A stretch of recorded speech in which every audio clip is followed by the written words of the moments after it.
Now, the Three Martini Lunch with Greg Corombos and Jim Geraghty. And welcome, everyone, to the Friday edition of the Three Martini Lunch. Along with Jim Geraghty of National Review, I'm Greg Corombos of Radio America. We have good, bad, and crazy martinis for conservatives today, as well as a very special moment that we'll have at the end of this podcast, and we'll leave you guessing for that, although if you listen frequently to the show, you probably already know. But, Jim, let's start with the good news and the latest jobs report from the month of April. CNBC. The U.S. jobs machine kept humming along in April, adding a robust 263,000 new hires, while the unemployment rate fell to 3.6%, the lowest in a generation, the Labor Department reported Friday. Non-farm payroll growth easily beat Wall Street expectations of 190,000 jobs and a 3.8% jobless rate. Average hourly earnings growth held at 3.2% over the past year, a notch below Dow Jones' estimate of 3.3%. The monthly gain was 0.2%, below the expected 0.3% increase, bringing the average to $27.77. The unemployment rate overall, as we said, 3.6%, lowest since December 1969. The one part that we'd like to see better, 646,000 new people not in the labor force. And so the non-participation rate is up to 96.2 million. So still some work to be done, Jim, but beating expectations once again. Lowest unemployment rate in 50 years. Pretty sure we'll take that. Right now, there's probably some Democratic House member. It's not the lowest unemployment rate in 5 decades. It's only the lowest unemployment rate in 49 years. So check your facts there, Jim and Greg. Look, would we prefer to see labor participation be going up instead of down? Yeah, is that a chunk of why it went all the way down to 3.6? Sure. But this is still really, really good job report. Great job of hires. Great to see the wage growth going. Look, for a couple months now, we saw the tax cuts. We saw the sense of, okay, there was this nice little boost in the early years of the Trump presidency. The argument from some folks on the left is, this is a sugar rush for the stock market and the economy. It wasn't going to be short-lived. It was just kind of a quick, kind of emotional reaction. It was not based on solid ground and solid growth and long-term projections of economic health. It's a sugar rush. It was probably bad for our cholesterol and all kinds of other things. Well, it seems to be looking pretty good. This is not something we're now, getting pretty well into 2019.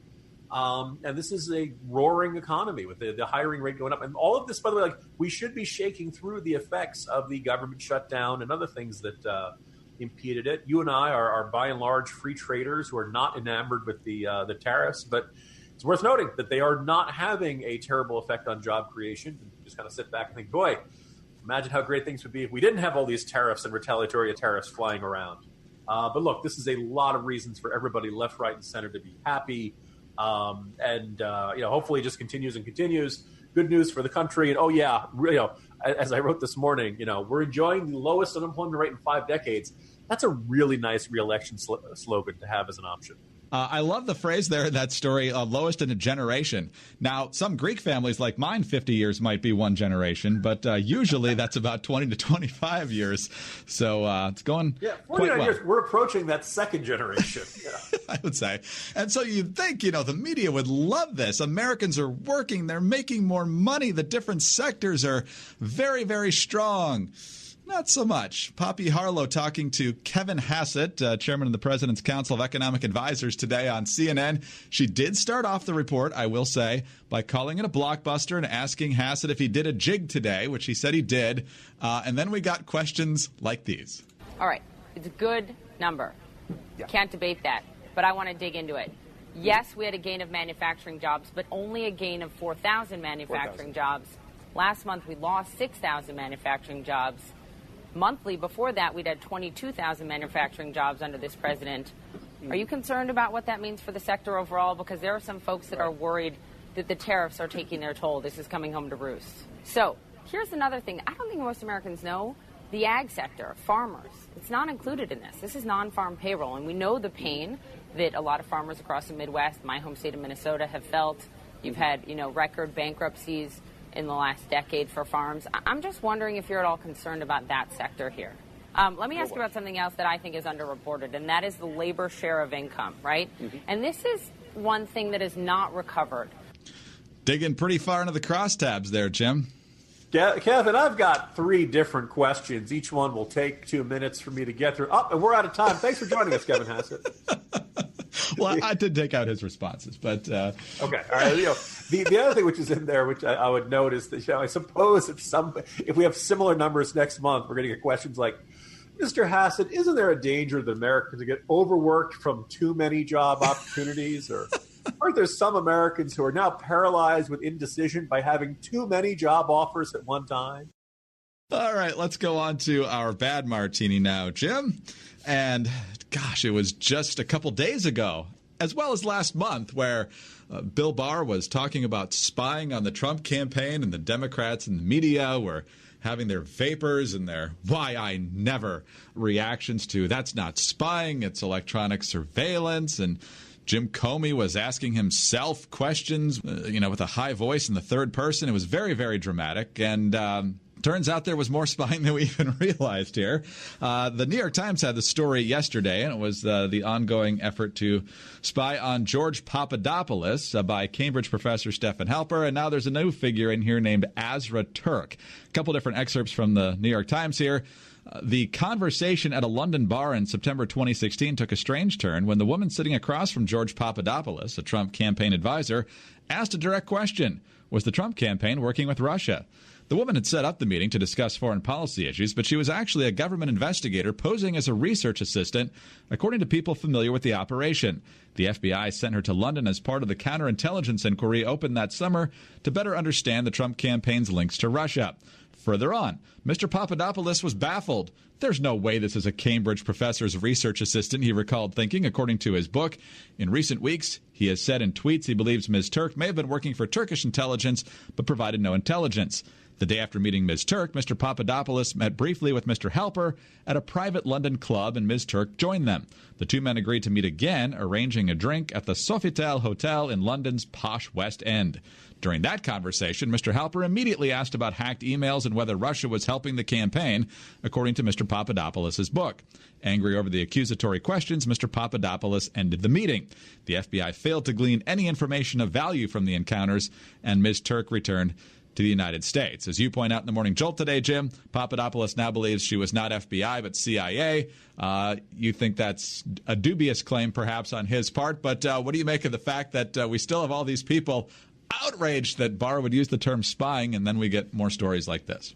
Yeah, I mean, look, first of all, I think if you're sending somebody undercover to ask questions and get people to divulge things that are sensitive that they otherwise would not, if that's not spying, what is? Do you need the James Bond theme in the background to make it officially spying or something like that? But yeah, the point from Papadopoulos, the article comes out in the New York Times, and he says, "I agree with everything in this superb article, except the woman who went by Azra Turk clearly was not FBI. She was CIA and affiliated with Turkish intel. She could hardly speak English and was tasked to meet me about my work in the energy sector offshore Israel and Cyprus, which Turkey was competing with." This is odd on a couple of different levels. One being, look, as far as we know, all this is being investigated by the Department of Justice Inspector General. The CIA has its own Inspector General. You kind of wonder how much DOJ would have authority to look into what the CIA was doing. That's a little bit weird. The claim she could hardly speak English, well, then how did the conversation go down? That just seems kind of weird that they do this. The idea that she's affiliated with Turkish intelligence. If you're either the FBI or the CIA, and you have this very sensitive matter in which you want to know if this fairly low-level Trump staffer is going to spill the beans that they're secretly working with Russia, and you outsource it to Turkey. I've heard complaints there are jobs Americans won't do anymore, but this seems like a very odd choice. And then you'd send somebody who doesn't speak English very well. This is not the sort of thing you'd want to see something get lost in translation or something like that. So, and finally, assume this is a code name. This is not this woman's actual name. She works for Turkish intelligence, and her code name is Turk. You'd think they'd be a little more creative there. So, I'm not saying Papadopoulos is lying. This is probably as he remembers it, but something in this really doesn't add up and make sense. So obviously, first of all, the people who freaked out about Barr using the term spying, I think this is now no longer such an unreasonable term. That doesn't sound like hyperbole. Can't wait for the Inspector General report to come out. Could come out this month, could come out next month, but apparently it's coming out fairly soon. And hopefully it clears up a great deal. Look, it's possible this is all on the up and up. Allegedly, according to the Mueller report, this came from that Australian official who came into the FBI who had said Papadopoulos had been bragging about this sort of thing. And that's what got the ball rolling on all this stuff. And maybe this was, the FBI saying, look, this is a serious enough, allegation. We got to dig into this. And that everybody was using their best judgment. This was all good faith, et cetera, et cetera. But maybe not. And maybe there's this certainly, if you're in the FBI and somebody comes to you and says, hey, the party that's challenging your boss's boss might be up to no good, you got to act with, every bit of caution and discretion and carefulness, because we don't want the FBI to become a partisan tool of harassment of the opposition party or something like that. So hopefully the IG report gives us a lot of answers. But this thing that's been said for quite some time that Barr had referred to earlier, look, this is, I think, going to meet most people's definitions of spying. And I think that the previous talk from the likes of Chuck Todd and Jeffrey Toobin that this was crazy conspiracy theories. Now it doesn't seem like a crazy conspiracy theory at all. It's in the New York Times. The thing that stood out to me, Jim, from Barr's testimony the other day, and specifically talking about the investigation of the investigation, is that he was baffled that no one in the Trump campaign was tipped off first. In other words, if you got a problem or you think something's going on with George Papadopoulos or Carter Page, why not say, hey, we got a problem here potentially, and go to someone in the campaign who would understand this. And as Andy McCarthy recently said, there were 3 U.S. attorneys, former U.S. attorneys affiliated with this campaign, Chris Christie, Jeff Sessions, and Rudy Giuliani. And so the idea that you would do this surreptitiously rather than go to someone who would understand the issues involved really seems weird. Good heavens, Greg. Don't you understand? They could be in on it, too. The Russians are everywhere. All right, let's go to our crazy martini now. Margaret Carlson writing over at the Daily Beast. And Jim, I think we've noted this over the past few weeks since the grand hype of the rollout of the Beto O'Rourke presidential campaign. But now that his numbers are starting to dwindle and he's not getting bigger crowds and he's not standing on as many tables and he's not getting as much love in the press, the bloom is off the rose, it would appear. Margaret Carlson, Beto O'Rourke has flamed out. It's not just me saying it. Polls have shown him slipping for weeks, and on Wednesday, Quinnipiac confirmed the worst. The one-time wonder, Beto O'Rourke, is at 5% behind every other first-tier candidate. You can thank or blame women who make up almost 58% of the primary electorate for Beto's decline. Disproportionately, they don't like him.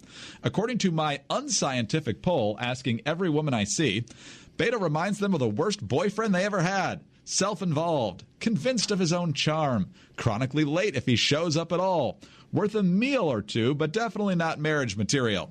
When he should be home with the kids or taking out the trash, he's jamming with his garage band or skateboarding at Whataburger.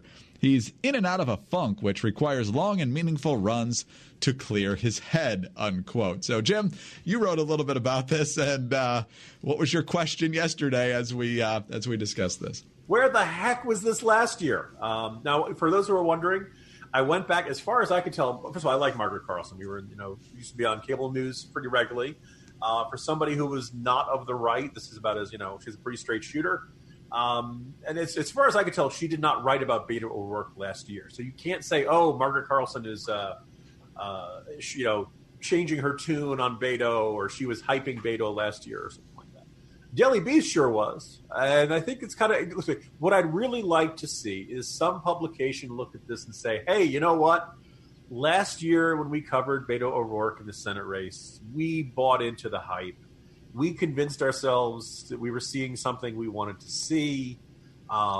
We gave him the benefit of the doubt for everything. We weren't interested. And now with the Senate race over, the fact that he's no longer running against Ted Cruz, who we loathe with the power of 1,000 suns going supernova, now that we see it's the morning after, and in the cold light of day, we're looking at Beto and thinking, dear God, what were we thinking? This is a terrible choice. He's kind of a doofus. We're sorry, Texas. We're sorry, America. This is not Lone Star Jesus. This is not a guy who's ready to ride in on a white horse and save the country. he's kind of a goofball. He keeps standing up on tables. He's kind of annoying. He goes on the Kerouacian road trips. His answers are kind of empty. He's glib. The skateboarding and Whataburgers and playing guitar. He's starting to come across like an overgrown teenager. He's the kind of guy who Kamala Harris would put away for a long time. So is he done? I mean, somebody just released a whole batch of polls of a lot of these Democrats head-to-head with Trump, and Beto's up 52-42. Yeah, the funny thing, it's really curious to see. You could argue this is, Jim trying to continue an unbroken streak of always disagreeing with Margaret Carlson. Now that she's picking on him, Jim has to defend him. But actually, I think that when we saw the initial reaction to O'Rourke when he was, first doing his, standing on tables and counters tour, 2019, that we laugh at this for being kind of vapid and happy talk and, America's brightest tomorrows are ahead of us. And I believe that children are the future. Teach them well and let them lead. As we laugh at this, oh, God, that's the same thing Obama was running on. Hope and change, be a blank slate, let people project onto you their ideals. But I think that appeals to a lot of people. I think there are a lot of people who like generic happy talk. They like a blank slate. That approach worked very, very well for Barack Obama. I don't know if it's going to work quite as well as for Beto O'Rourke, but I don't think you necessarily want to dismiss him totally and completely. Fairly or not, the perception. The other thing else I'm thinking a lot about, Greg, is that the perception of geography as a sense of where people think Pete Buttigieg is a moderate. And they say, well, he's from Indiana. Well, yeah, but South Bend is a really Democratic city in Indiana. It's not like Pete Buttigieg is likely to go out and win statewide in a statewide race. In fact, the one time he did it, he got thrashed by Richard Murdoch. But so people perceive Beto O'Rourke, well, he can't be that liberal because he's from Texas. Now, never mind that he represented El Paso, once again, a very Democratic city in a red state. But I have a feeling people perceive Beto O'Rourke to be conservative or perceive him to be moderate. They perceive him to be less liberal and progressive than he is. And that can work for him. And again, if you're a blank slate, people will see what they want to see in you. And he pulled this off pretty well for a good chunk of 2018. So my answer is, look, it's still early. We got to see what the debates are like. But don't underestimate empty charisma, America. That's a dangerous combination. And again, I don't know if we'll necessarily get the nomination. But I think it's, as much as I enjoyed Carlson's column, and God, it was funny and vicious, and we are nodding along at every assessment. Almost every woman does have some ex-boyfriend who reminds her, who has these kind of traits. It's enjoyable, but yeah, don't apply last rights to the O'Rourke campaign quite just yet. No, I think that's right. And I think part of the reason the media is turning on him is because they spent so much attention drooling over him last year when there was, midterms for the House and the Senate. And so now they feel like they know Beto. So now they're going after the new flavors and pumping them up, like Mayor Pete and some of these others who are jumping into the race and haven't been on the national stage the way that Beto was last year. So we'll find out. I remember 2012. Remember when there was always the other Republican who was nipping at Mitt Romney's heels? Newt had a few weeks. Kaine had a few weeks. Santorum was there right around the time the voting actually started. So I don't know if the media is going to fall in love with somebody new every month. But I got to figure that the Mayor Pete media boom is probably going to fade here at some point. And it's just a matter of who's going to be the next one in line. Yeah, the interesting thing is you used to have, like, this time of year, if you covered presidential campaigns, was actually kind of the more fun one because they weren't spending so much time reacting to each other or attacking each other. This is when you could write the profile pieces and you kind of introduce the candidate who's largely unknown outside of their home states to the American public. And, you get to tell a life story. It's kind of what I was trying to do with these 20 Things columns earlier this year. For everyone wondering, by the way, you'll notice I haven't had readers writing in saying, hey, when am I going to get my 20 Things about Tim Ryan or Eric Swalwell or Michael Bennett or any of these people? People, right now, like half of our listeners, Greg, are saying, wait, are those real guys or is Jim just making up names right now? Seth Moulton, yes. He's in so one is that there's just too many of them. But there was kind of a sense of, every person came to the race with a life story, and probably some great triumphs in their life, probably some great setbacks and disappointments, and regardless of party, you could write an interesting story with that. One with so many, I feel like a lot of people. I think some of the readership and the audience for this sort of thing is exhausted already. You have 20 candidates. I think in policy there's not huge differences amongst them. I think they're all a lot of them are probably of the 20, 17 are competing for the progressive lane. That this is not how a primary is supposed to work, and I think it might. It was like we'll see how things look. 4 months from now, 5 months from now, 6 months from now, when it gets closer to voting time. And my guess is that the bottom 10 realize they got to do something fast, or else they'll be lesser known than the greatest candidate of all time, in my mind, Bobby Jindal. Yes, exactly right. They're going to be in the pre-debate if they're not careful, because now that we're over 20, we're probably running that risk. So it's a challenge to stand out as part of a massive ensemble with something like the Democratic presidential campaign, and it's not easy to do unless you were this character in a massive ensemble from one of the greatest movie franchises ever. Yes, Chewbacca. Actually, the actor Peter Mayhew, who played Chewbacca in the original 3 movies, and I believe in the prequels, or at least the third prequel, Revenge of the Sith, has passed away at the age of 74. Here's another scene of him with Han Solo in Jabba the Hutt's dungeon. Chewie, is that you? Chewie! I can't see, pal. What's going on? So, Jim, in all those movies, not one intelligible word, yet one of the most beloved and fiercely loyal characters you will ever find, Chewbacca. At no point have I ever been disappointed in Chewbacca. And Peter Mayhew was apparently great with the fans at all the shows and really well-liked. Harrison Ford with a very moving statement yesterday. So it's been over 40 years now since the first Star Wars, and unfortunately we're starting to lose them. We lost Carrie Fisher, obviously lost Alec Guinness a while back and so forth. So Peter Mayhew, sorry to see him go. Yeah, I do remember writing a couple of years ago. We were geeks like us were arguing about the prequels, and I was making fun of Jar Jar Binks. But I made the observation that, think about how much, deep fan affection there was for Chewbacca, which, by the way, was inspired by George Lucas by his dog, which he used to drive around with him in the passenger seat. And he used to think about how neat it would be to drive around and see a car with, a person and a dog. They looked like they were two people. By the way, yes, the dog was named Indiana, which turned into a joke in one of the Indiana Jones movies. But you think about, people say, people never knew Peter Mayhew's face. Now, you look at his eyes. They were the eyes of Chewbacca, and that there was no makeup, there was no CGI back then. It was a big furry suit, and Peter Mayhew had to make you believe that this was a giant furry alien that was like a cross between a dog and a bear and a gorilla, and it worked. And the whole body language and everything that, people, you felt like, Chewbacca reminded you of your most beloved pet you'd ever had, the big brother who would defend you, you wished you'd had. There was it was an amazing performance done entirely underneath a mask. So maybe you can make an argument that, this was only equaled by some of the folks in the Planet of the Apes movies and things like that. Look, it's not easy to have an amazing performance when the audience can't see your face, and Peter Mayhew did this. So we will raise a glass to him. We will all miss his statement of and hope that he left something that will never be forgotten by millions upon millions of people. Yes, very well said. We should point out probably those clips came from Lucasfilm or 20th Century Fox or whatever, just to protect us legally here. So please don't sue us, and come on, we're giving credit to a great actor. Exactly. Jim, have a great weekend. We'll talk to you Monday. See you Monday, Greg.